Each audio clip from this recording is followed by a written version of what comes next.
नमस्कार, आप देख रहे हैं AR न्यूज और मैं हूं आपके साथ मानवी ठाकुर। शुरुआत करते हैं आज की फटाफट खबरों के साथ। मोहन यादव को पहले से पता था वे सीएम बनेंगे। उज्जैन के प्रोफेसर बोले पीएचडी में उनका रिसर्च शिवराज सरकार की परफॉर्मेंस पर था।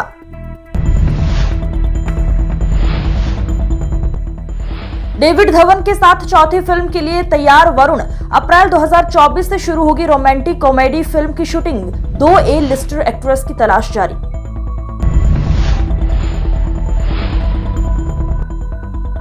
राम मंदिर उद्घाटन समारोह में शामिल होंगे सेलिब्रिटीज। अमिताभ बच्चन, रजनीकांत और अक्षय कुमार को न्योता। फिलहाल 18 लोगों के नाम सामने आए।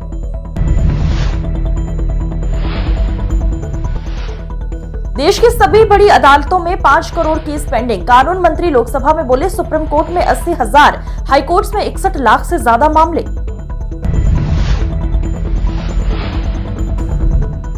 लोकसभा घुसपैठ केस का राजस्थान कनेक्शन। कुचामन का महेश मास्टरमाइंड ललित का दोस्त फरारी में की मदद, सरेंडर करने के साथ पहुंचा।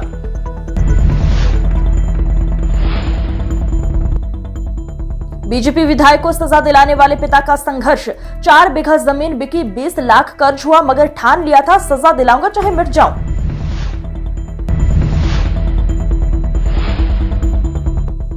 सीजीआई बोले दिल्ली सरकार और एलजी विवाद कोर्ट क्यों आना चाहे। याचिकाकर्ता से कहा आप दबाव क्यों डाल रहे। डीसी पीसीआर ने फंड रोकने पर याचिका लगाई थी।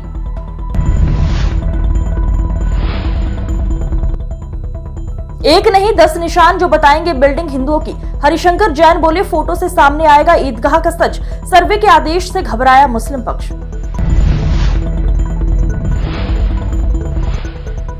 फतेहपुर जनपद में शुक्रवार को आयोजित हुए मुख्यमंत्री सामूहिक विवाह कार्यक्रम में कई जोड़ों ने लिए फेरे और पढ़ा निकाह। एराया ब्लॉक में भी 135 जोड़े हुए एक दूजे के। विभिन्न स्थानों पर कई माननीय संघ अधिकारियों ने नवविवाहितों को आशीर्वाद देकर किया विदा।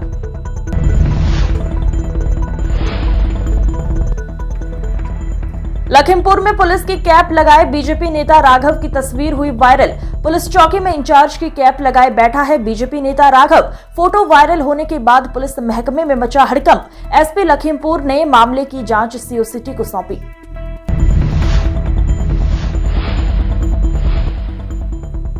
कन्नौज में सवारी बैठाने को लेकर भीड़े ऑटो चालक। जीटी रोड पर ऑटो चालकों की भिड़ंत का वीडियो हुआ वायरल। मुख्य दर्शक बनी रही मौके पर मौजूद यातायात पुलिस। चालकों की झगड़े को लेकर काफी देर रुका रहा ट्रैफिक। सदर कोतवाली क्षेत्र के सराय मीरा बस अड्डे के पास का मामला।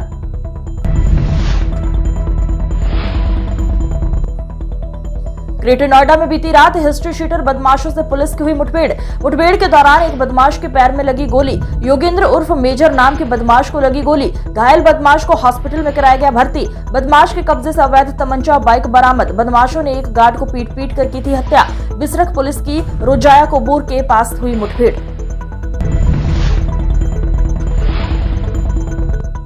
रायबरेली में कार्यों पर लापरवाही पर बीएसए शिवेंद्र प्रताप सिंह को मिली नोटिस। 613 करोड़ में से 213 करोड़ रुपए का नहीं दे पा रहे ब्यौरा।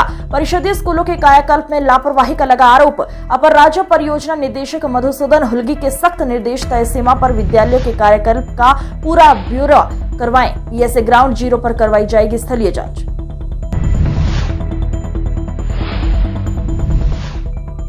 संत कबीर नगर में तेज रफ्तार का दिखा कहर। टेलर गाड़ी में भिड़ा तेज रफ्तार से आता हुआ छोटा पिकअप। क्षतिग्रस्त हुआ पिकअप जबकि चालक गंभीर रूप से घायल। NH28 नवीन सब्जी मंडी के पास का मामला। खलीलाबाद पुलिस की कार्यवाही जारी।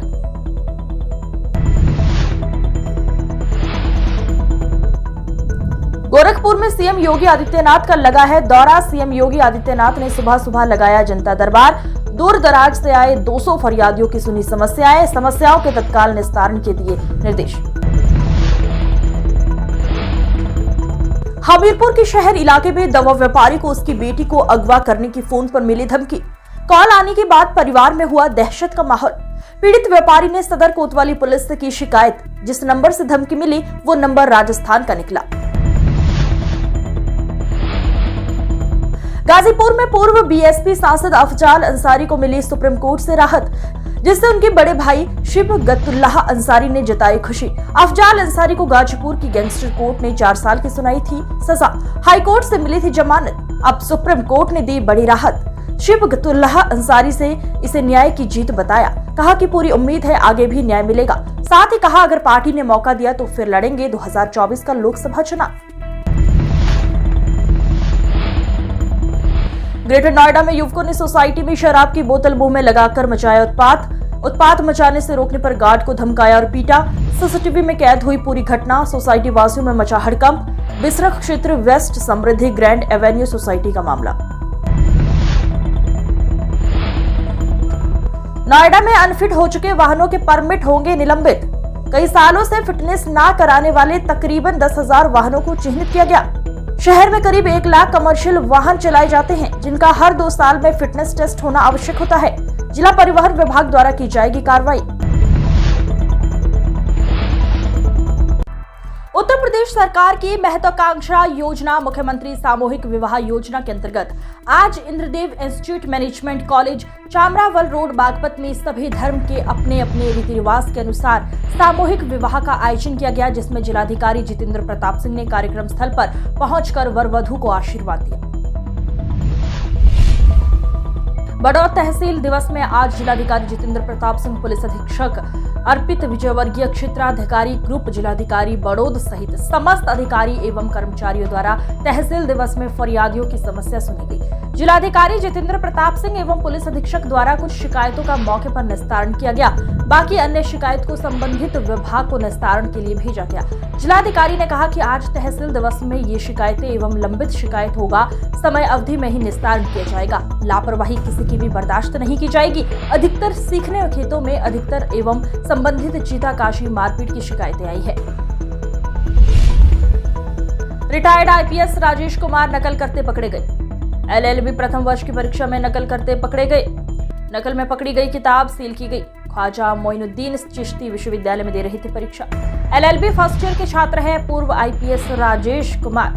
नकल सामग्री मूल कॉपी को किया गया सील। बुधवार को भी नकल करते पकड़े गए थे राजेश कुमार। उड़ाका दल ने चेकिंग के दौरान नकल करते पकड़ा। बागपत कलेक्ट्रेट में सुभाष चंद्र कश्यप पूर्व सांसद प्रत्याशी बागपत लोकसभा 2014 निर्दलीय व भाव सांसद प्रत्याशी बागपत लोकसभा 2024 के द्वारा आदरणीय मोदी जी के नेतृत्व में भाजपा की सरकार की नाकामियों के खिलाफ व देश की संसद में सुरक्षा चूक, देश के आंतरिक मामलों की सुरक्षा व देश की सीमाओं की सुरक्षा में चूक को लेकर धरना प्रदर्शन किया गया और सरकार को बर्खास्त व तत्काल चुनाव कराने की मांग की गई। सुभाष चंद्र कश्यप ने कहा, देश के प्रधानमंत्री आदरणीय मोदी जी के नेतृत्व में भाजपा की सरकार के द्वारा न देश की सीमाओं की सुरक्षा हो रही है, न देश के सैनिकों की सीमा पर सुरक्षा हो रही है, न देश के आंतरिक मामलों में सुरक्षा हो रही है, न देश की संसद की सुरक्षा इस वर्तमान सरकार में हो रही है। अतः इस सरकार को बर्खास्त करके नए सिरे से चुनाव करने चाहिए। धरने पर बैठा हूँ। धरने पे बैठने का कारण है 2 दिन पूर्व 13 दिसंबर 2023 को देश की संसद में 2 लड़के सुरक्षा को धत्ता बताते हुए घुस जाते हैं और वहां पर स्मोक कैंडल का प्रदर्शन करते हैं।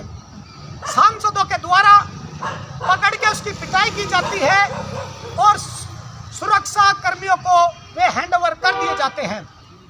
लेकिन सवाल ये खड़ा होता है कि क्या मेरे देश की संसद आदरणीय मोदी जी के नेतृत्व वाली सरकार में सुरक्षित है या नहीं है।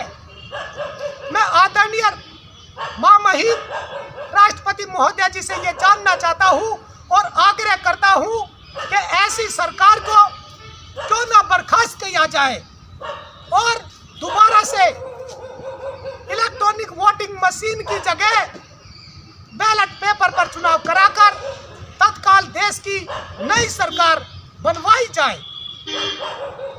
महामहिम राष्ट्रपति महोदय जी, बताना चाहूंगा, पता नहीं सरकार आपको जानकारी देती है कि नहीं देती है। आदरणीय मोदी जी तो मन की बात करते हैं, इसके अलावा जनता के मन की ना सुनते और ना देश में कुछ काम करते। आदरणीय मोदी जी सिर्फ अपना व्यक्तिगत स्वार्थ, व्यक्तिगत शौक पूरे कर रहे हैं, इसके अलावा और कुछ भी नहीं है। वडोदरा शहर के कोरेली बाग क्षेत्र में संक्रामक रोग अस्पताल के पास मुख्य लाइन के साथ एक मशीन होल का निर्माण किया गया और ड्रेनेज लाइन को ट्रेचिंग विधि द्वारा बिछाया गया। कुछ महीने पहले वडोदरा के कारेली बाग इलाके में संक्रामक रोग अस्पताल से व्यरोग अस्पताल तक जाने वाली सीवेज लाइन के जमने की समस्या आ गई थी, जिसके कारण स्थानीय लोगों को समस्या का सामना करना पड़ा था। स्थानीय लोगों की प्रस्तुति के बाद रावपुरा के विधायक बालकृष्ण शुक्ल ने वडोदरा नगर निगम को एक प्रस्तुति दी, जिसके संबंध में साधारण नगर रोड संक्रामक रोग अस्पताल के पास एक मशीन होल बनाने और मुख्य लाइन के साथ जल निकासी लाइन बिछाने का काम किया जाएगा। ट्रेंच लाइन स्वीकृति की गई। ये कार्य स्वर्णिम वर्ष 2023-24 के अनुदान से किया जाएगा। इस कार्य से 2000 से अधिक परिवारों की जल की निकासी की समस्या हल हो जाएगी। ये काम अनुमानित 4 से 5 महीने में पूरा हो जाएगा। इस बैठक में रावपुरा के विधायक और गुजरात विधानसभा के मुख्य आरक्षक बालकृष्ण शुक्ला, स्थानीय नगर सेवक, कार्यकर्ता सहित स्थानीय लोग मौजूद रहे।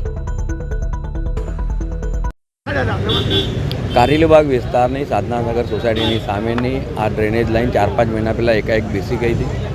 તેના કારણે આ વિસ્તારના લગભગ 10,000 થી 12,000 લોકોને તેની અસર થઈ હતી અને ડ્રેનેજના કારણે ઘણી બધી બીજી પણ તકલીફો વધી ગઈ હતી। પરંતુ આ રજૂઆત જ્યારે મારી પાસે આવી અને મહાનગરપાલિકામાં તેની રજૂઆત કરી ત્યારે સ્વર્ણિમના ગ્રાન્ટ હેઠળ આ આખું કામ લેવામાં આવ્યું છે। આના માટે રોડ ખોદવામાં આવે અને ટ્રેન્ચલેસ પદ્ધતિથી જ્યારે આ ડ્રેનેજ લાઇન જોડાણ એપીએસ નાગરવાડા સાથે થશે તો અહીંનું લગભગ 1.5 MLD જેટલું જે ડ્રેનેજનું પાણી છે એ તમામ ગટરનું પાણી રોકવામાં આવશે અને સારી રીતે ત્યાં એપીએસમાં જશે। એના કારણે અહીંથી 10-12 હજાર કુટુંબોને જેની તકલીફ થશે તકલીફ દૂર થશે। મને ચોક્કસ વિશ્વાસ છે આ કામગીરી આગામી 4 મહિનામાં પૂર્ણ થશે। आज की खबरों में बस इतना ही। देखते रहिए AR न्यूज। अधिक अपडेट्स के लिए बने रहिए AR न्यूज के साथ। AR न्यूज को लाइक, शेयर, सब्सक्राइब करें।